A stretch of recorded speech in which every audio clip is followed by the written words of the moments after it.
So yun guys, nandito na naman tayo, no? Welcome back sa channel ulit natin. Bakit ba ako gagawa ulit na content? Kasi meron isang nag-comment dun sa video ba nating nag-comment siya? Dun sa Kundun Floor 10, no? Na content natin. Shoutout natin si Atlexus Core. Sabi niya kasi doon, di ba? Boss, pwede gawa ka sana content ng all runes, yung mga passive nila. Kasi yung nakaraang runes natin, ang diniscuss lang kasi natin doon is slaughter eh. Yun lang kasi meron tayong set, tsaka yung life rune yata. So, total na request niya na lang din naman. No, gawan na natin ang video. No? Wala namang problema yun eh. Okay lang yan. Iksian na lang siguro natin, no? Yung video na gagawin natin para sa kanya. Kasi yung probe nga nagawa natin ng video eh.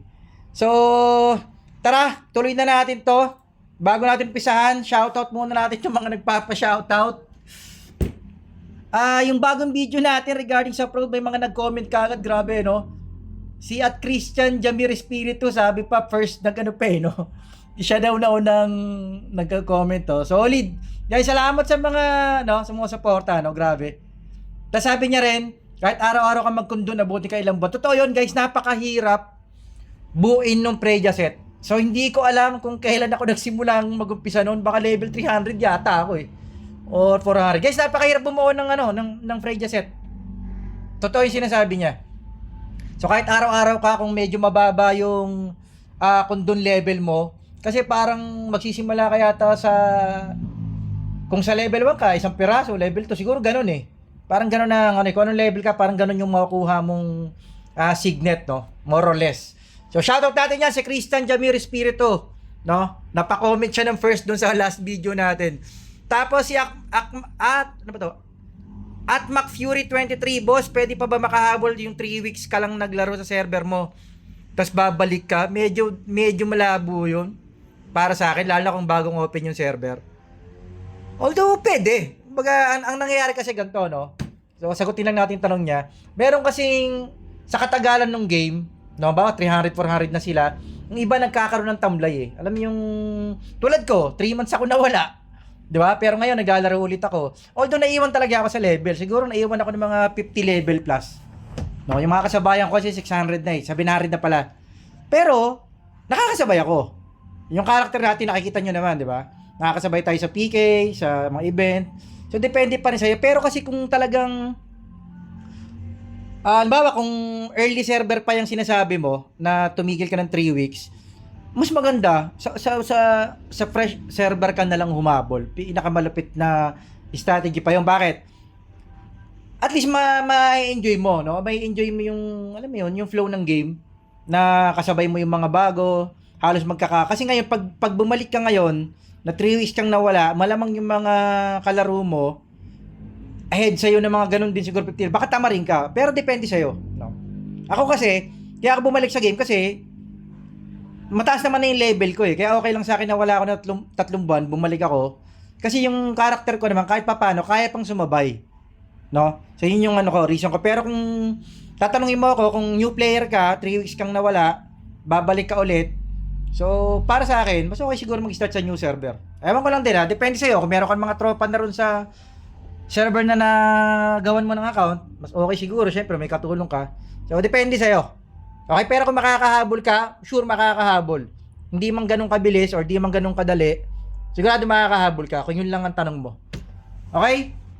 To, si Yana nag-comment ulit, no? Sabi niya, boss, content ka naman, Vulcanus. IG ko before, boss, Bana, S553. Oo nga, parang familiar nga, no? Yung Bana. Parang nakakalaban natin minsan. Hindi ko lang masyado matandaan, no? Now, IGN ang account ko, to be buff. Ang kulit nito ni Yabana, no? Kuwela eh, to be buff na raw yun. Kasi nga buffer na siya ni 2B. Okay, naiintindihan ko na. Vulcanus. Guys, kaya hindi ko kasi kinokontent yung Vulcanus. Unang-unang tagal kasing event, no? 30 minutes kasi yun eh. No? Na event. Pangalawa, pag nagbu-Vulcanus kasi ngayon, parang nasira yung PK, parang ayaw nila mag-PK kasi bigayan na lang ng alam mo yun, ng mobs para makakuha ng mats para sa cards. So, kung ganun kasi yung Vulcanus, wala na masyadong PvP event. nung magbibigay na lang kayo ng oras. Parang nakakatamad. 'Di ba? So, actually, tama yung may isang nag-comment. Asan na ba yung nag-comment na? Sabi niya, hindi ko na matandaan yung pangalan eh. Sabi niya guys, na ang game talaga, pag nawala talaga yung PK sa game, which is, para sa akin, totoo yung sinasabi niya.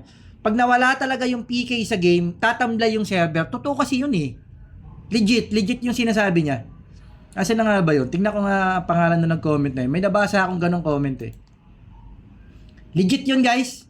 Na kapag nawala yung PK talaga sa server nyo, lalo sa cross server, tatamarin kayo eh. Asan na ba yun?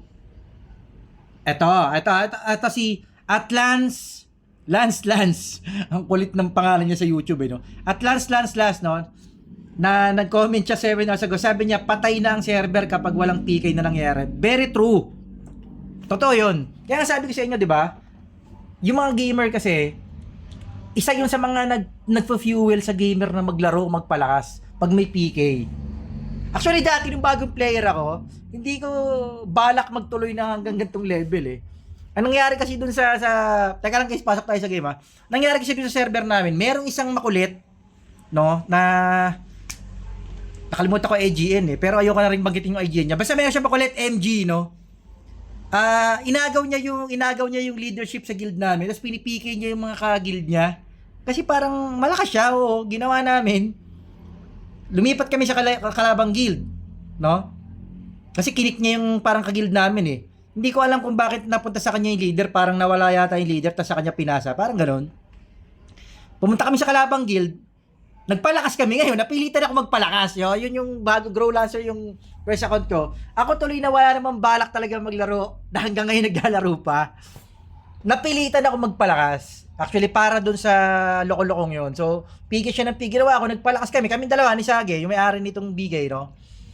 Nagpalakas kami. Pinatay namin siya ng pinatay ngayon. Hanggang sa lahat ng mga mga guild member niya, lumipat na rin sa guild namin. No? So, yun. Naiwan siya mag-isa. Hanggang sa nagkaroon ng level 300, nagkaroon ng DR, nung Divine Realm, no? Naki-merge siya sa, alam mo yun, naki-alliance siya dun sa, wala rin man nangyari. Diba? So, ganun nangyari. Naalala eh, no? Nagkwento eh. Pero guys, natutuwa kasi ako dito talaga sa channel natin. Dahil sa inyo mga nag-comment, para tayo nagkakwentuhan dito eh, no? Anyway, okay lang. Goods pa rin. So, kasi maiksi lang guys yung topic natin ngayon eh. Yung runes lang eh. Papakita ko lang sa inyo yung, nanalo kasi kami ng Endless Sea. Second runner-up lang kami actually, hindi kami first. Kulang na siguro sa oras. Banggitin ko lang itong mga nagpapatawag rito. Itong mga nag-comment sa last video natin. Okay, so ito si Bloodmoo H5D. Dapat pala maprayo yan, boss. So yung huling video kasi natin is yung probe skill. Ito kasi yung ginagamit ng mga nag-hunt na magpipike, lalo yung mga AFK sa madaling araw. So sabi niya kasi, dapat pala maprayo yan, boss, bawi sa kalaban eh. Loko-loko eh, no? Kumuha ng tip para magpike eh. Tapos, sorry. Si Gian Hero Legend, sabi niya, haha, local map talaga pa level, iwas bad trip sa umaga, bossing. Oo, guys, pag mainit yung PK nyo, huwag na kayo magpa-level sa cross. Talagang pagising nyo, wala, sa safe zone kayo mapupunta. Ganun ang mangyayari. Okay, ito naman si Ballistic Hero. Grabe nga tagal makabuo ng Preja, boss. Another solid content, bossing. Oh guys, matagal. Totoo. Tama rin yung comment nyo, no? Hindi basta-basta makabuo ng Preja. Sipin nyo, level 600 na tayo nung nabuo ko tong Preja. Bago-bago ko lang din siya nabuo doon sa Agile ko. Hindi siya pag ganun katagal. Tapos ito si at DWG. Ano ba to? DWG Taster. Patuloy mo content pa, boss. Salamat, bossing. Hanggat nagko-comment kayo, gagawa tayo ng content. Tapos ito si at Christian 5110 Wish Class review naman, idol. Oo nga, wala kasi tayong wizard na nahihiram pa, no? Pag nakahiram tayo, guys, maggagawa tayo class review ng wizard, summoner, RF, pa ba? Basta yun, yung tatlong yun. Tapos si at Joshua, ano ba to? Joshua Angel Olarte, Angelo Olarte. Pa-shoutout, boss, Warlock ng S9. So yun, shoutout sa inyo guys, lahat ng S9, kay Joshua Alarte, no, Warlock ng server 9. So sa lahat na naglalaro pa dyan server 9, yung mga mumu dyan, yung mga OP player dyan, no, shoutout sa inyo lahat. Tara, umpisahan na natin to, guys. Gaya na sabi ko, second runner-up kami sa Endless Sea, ayan.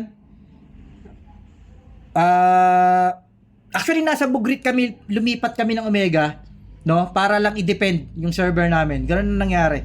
Kasi parang dinudurog nila yung server namin, which is Omega kasi yung parang pang-front namin sa server. Ayan, from Bugrit, lumipat kami ng Omega para i-depend yung server namin. So, ganun ang nangyari. So, ayan, top 2 kami. Ang nakuha natin ang nakuha nating reward.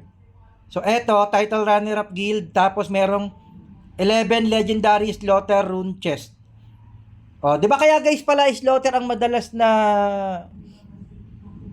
nakukuhang per set? Kasi yun yung nakukuhang nakukuhang reward. O, Endless Sea Guild Influence number 2 reward.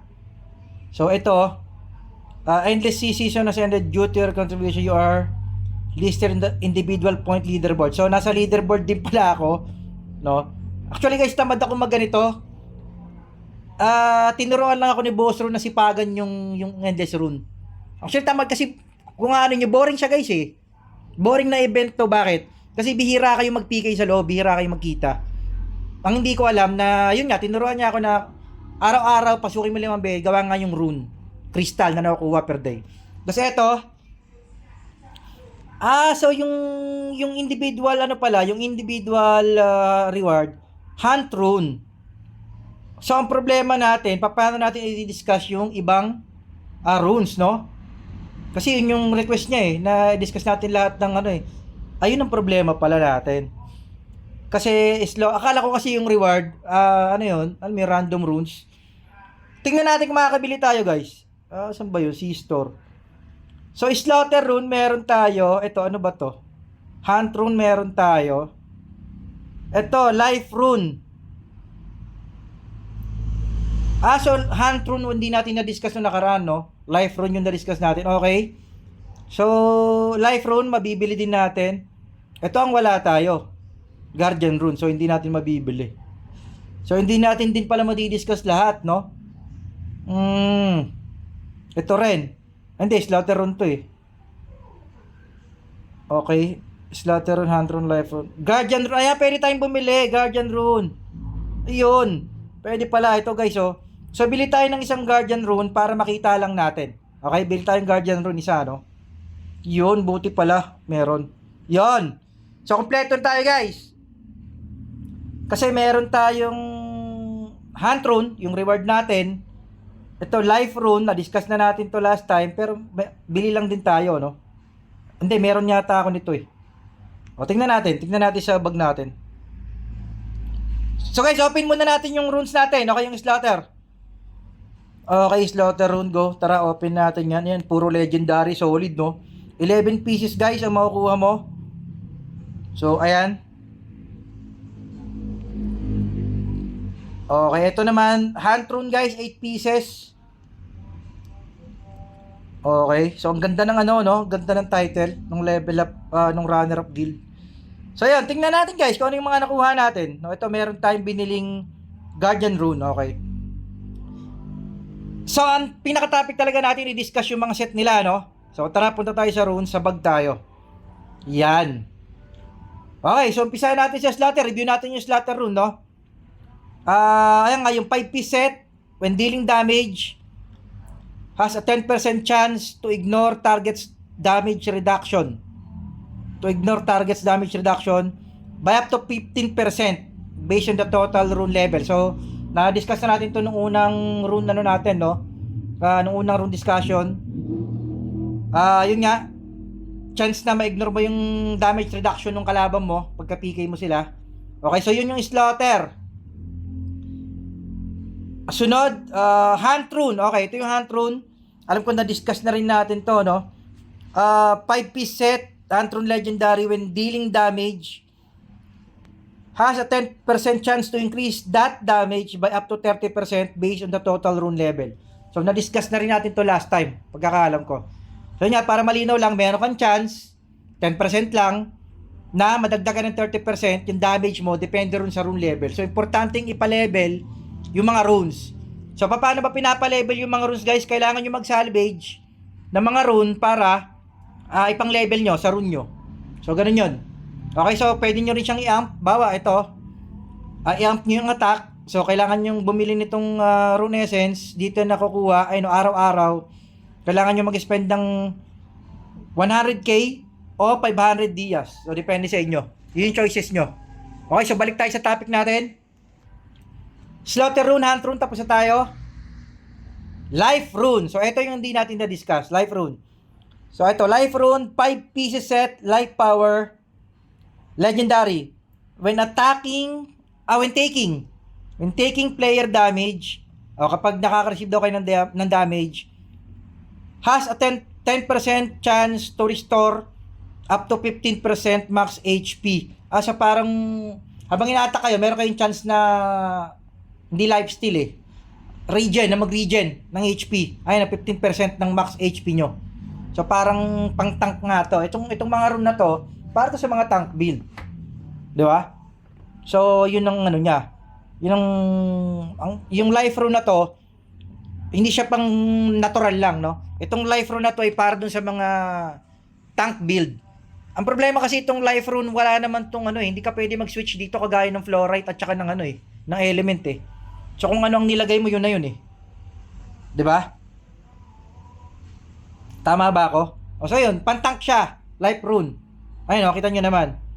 Ngayon, yung isa pa, slaughter yan. Slaughter. Ano ba yung binili nating isa?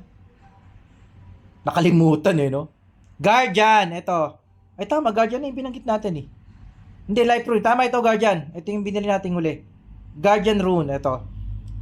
So, 5-piece set. Guardian power epic when taking damage. Hindi, ito na nga yun Guardian hindi. Iba siya sa life rune, iba yung Guardian. Okay, basahin natin ulit. When taking player damage has a 10% chance to reduce the damage by up to 22.86% based on the total rune level. Magkaiba siya, guys. Yung nga lang, yung parang pang-tank din siya. Kasi guys, yung mga tank kasi, yung mga tank, no? Parang rin sila parang dalawang klase sila ng tank Meron tank na depth build, meron din tank na HP build. Parang ganoon yung doon ba yung mga Dark Lord, yung niya, DL Cha kumbaga. HP base kasi yun yung Cha. So yun yung mga tank build na HP yung pinapataas. Okay, meron namang mga tank na depth build gaya siguro ng ang tawag rito, Grow Lancer na tank, no? Yung mga AG type na Grow Lancer, depth build naman sila. Okay? So yung Dragon Knight siguro, sa nabasa ko gaya ng review natin, ang skill talent na sinusupport nun is HP. So siguro dapat HP type ka rin, tapos ang flow rate mo nun is water. Okay? So ayun, yun siguro yung mga set, guys. 4 lang naman Tama ba ako kung alam ko 4 lang Slaughter, Hunt, Life Rune, tsaka Guardian. Tama. So yun, guys, siguro nalinawan na kayo, no? Yung nag-comment ng for all runes. So dalawa siyang ang Slaughter Rune tsaka Hunt Rune for attack players, okay? Ang pinagkaiba lang niya is yung Slaughter, 10% chance to ignore damage reduction. Tapos yung Hunt Rune naman, ang ang set skill is 10% chance to increase damage. Okay? So yun yung pinagkaiba niya. Slaughter Rune, chance na maalis niyo yung damage reduction. Ito namang Hunt Rune, chance na mag-upgrade yung damage niyo ng 30%. Okay? Yung Life Rune, chance na mag-restore yung HP nyo. Yun, pag nababawasan kayo, pwede kayong mag-regen ng kusa, parang lifesteal, ganon. Tapos yung Guardian is chance na ma-reduce yung damage na natatanggap nyo. Okay? So depende sa level depende sa klase ng rune, kung epic ba, kung normal. Okay? Iba-iba kasi yung niya, iba-iba yung binibigay.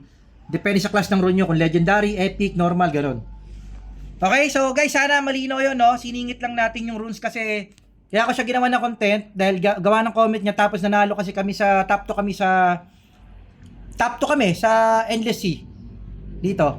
Kaya ako siya actually naisipang gawa ng content. Sinamantala ko lang. Akala ko rin kasi na yung makukuha kong mga reward is iba-ibang klase ng rune. So yung pala, ang makukuha mo palang rune sa event is slaughter 11 pieces na kuha natin at hand throne 8 pieces pag top 2 kayo. Okay, so yung top 1 di ko alam kung ilan. Ayun, top 2 kami guys. Ako individual ranking ko ilan ba ako. So pang top 27 pa ako nito ha. Tipin nyo guys ha. Top 27 pa ako, tamad pa ako nito. So ewan ko kung sino tong mga etong number 3 Siguans, no? Kagild namin to. Ang sipag niya guys, no? Siguro sila, ang ginagawa nila, nagmamine sila mula umaga hanggang maghapon, hanggang matapos. Kahit na wala na silang nakuha ng rune crystal. Tapos siguro sinasagad nila yung 10 minutes ng pagmamine. Kaya siguro ganyang karami yung points nila. So ewan ko lang din, hindi ako sure, no? Kasi actually, sabi ko tamad ako nito eh. So yun lang guys, again, sige. Zega Belto, no? S527. So ito yung Dragon Knight natin guys, napakaangas ng title. Ayan, no? Saan ba yan? Eto guys. Ayan, no? Runner up guild, so solid. Ang pogi ng DK natin ngayon, no? So yun lang. Kung meron kayong gustong pag-usapan, gaya ng mga re-request nyo, Wizard, Zamoner, RF, sana makahiram tayo ng account. So shoutout natin si Neon dito. Boss Neon, sana makapag-Gen 4 ka na, mapahiram mo yung summoner mo, magawa natin ng review, no? Tsaka yung mga nagpapareview ng Wizard, sana makahiram tayo guys. Pag nakahiram tayo ng Wizard, Matic, no? Matic, full class review. So yun lang, sana may nakatulong sa inyo tong review na to for rune set, no? Lahat ng rune set. Comment lang kayo ng comment guys, para lang tayo nagkukwentuhan dito, walang problema. Drop kayo ng IGN, server nyo, guild name, kung MU Monarch man kayo o MU Immortal, goods na goods ako dyan. Gagawa ko kayo ng content. Sisipagan kong gumawa ng content para sa inyo.